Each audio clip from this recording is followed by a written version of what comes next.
buenas noches. Les damos la bienvenida a su programa El Universo en la Radio. Hoy nos encontramos en cabina el doctor Roberto Bartali. Buenas noches. El doctor Clifford Compeán Jasso. Buenas noches. El físico Manuel Colli. Buenas noches. El maestro Salvador García. Buenas noches. Ulises Vázquez. Buenas noches. Y su servidora Sofía Huerta. Bueno, en esta ocasión tenemos una entrevista con el doctor Héctor Bravo Alfaro. Muy buenas noches, doctor.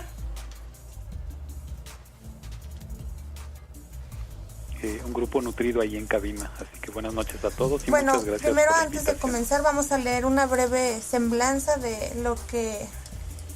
él.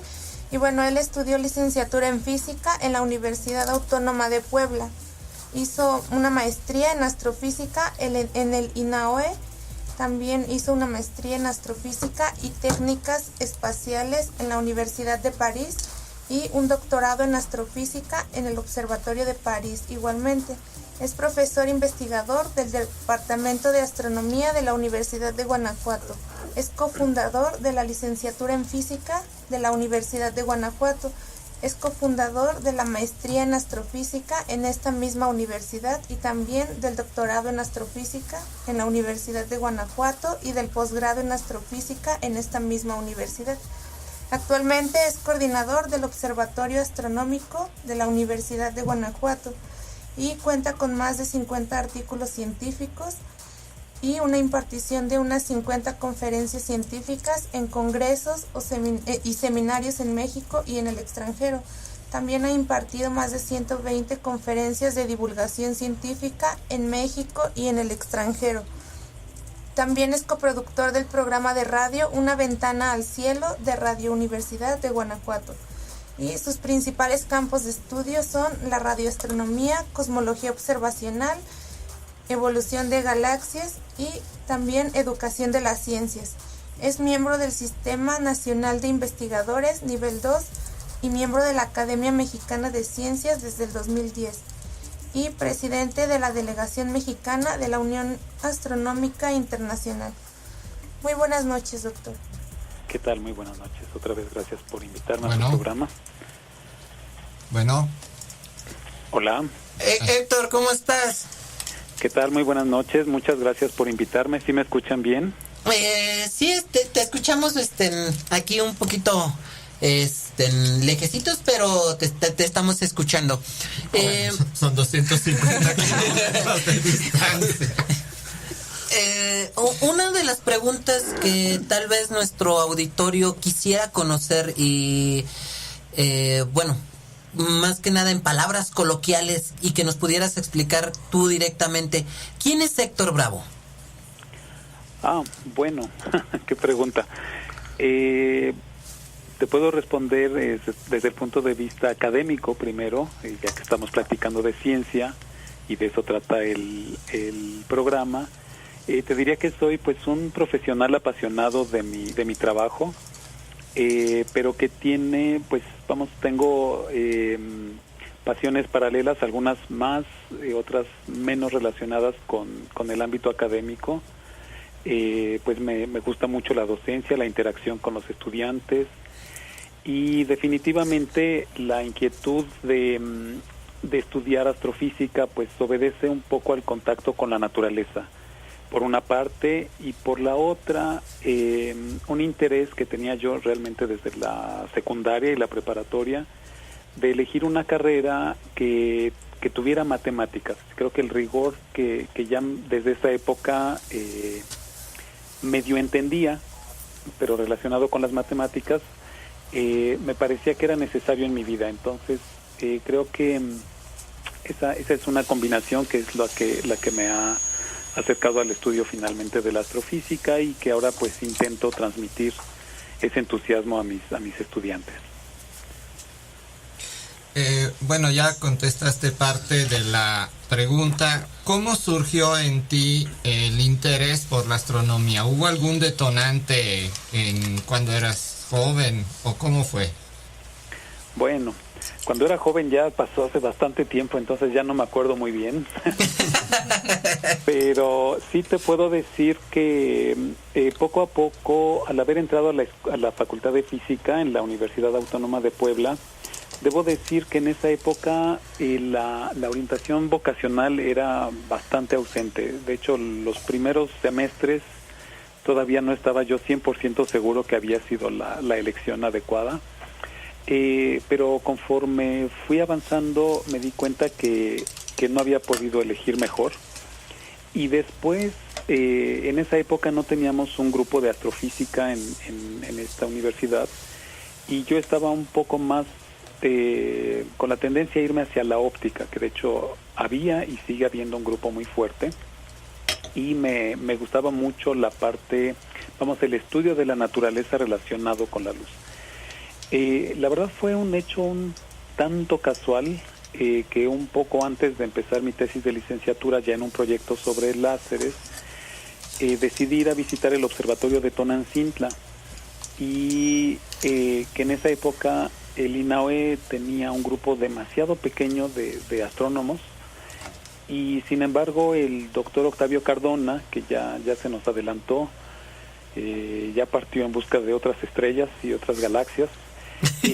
A él pude entrevistarme con él en esa época, y me motivó a quedarme. Me dijo, mira, aquí tenemos varios profesores, estaban llegando algunos investigadores invitados de la UNAM que estuvieron allí varios años y que realmente echaron a andar el posgrado en astrofísica, que no existía en esa época en el INAOE. Te hablo allá de los finales de los años 80.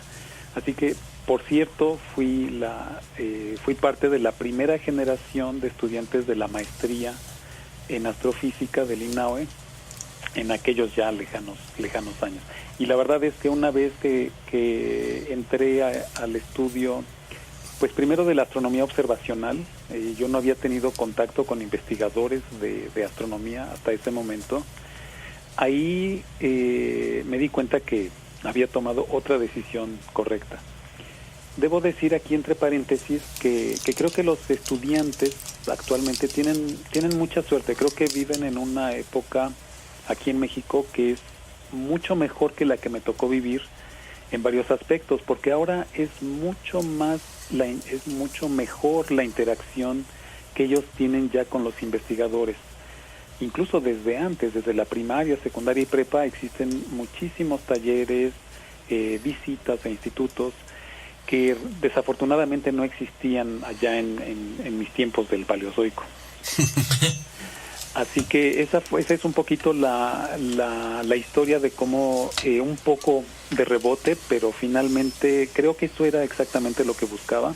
Y una vez empezando la maestría en el observatorio de Tonantzintla, hoy INAOE, pues ya me di cuenta que eso era lo mío, ¿no? Así que es así como nació este interés.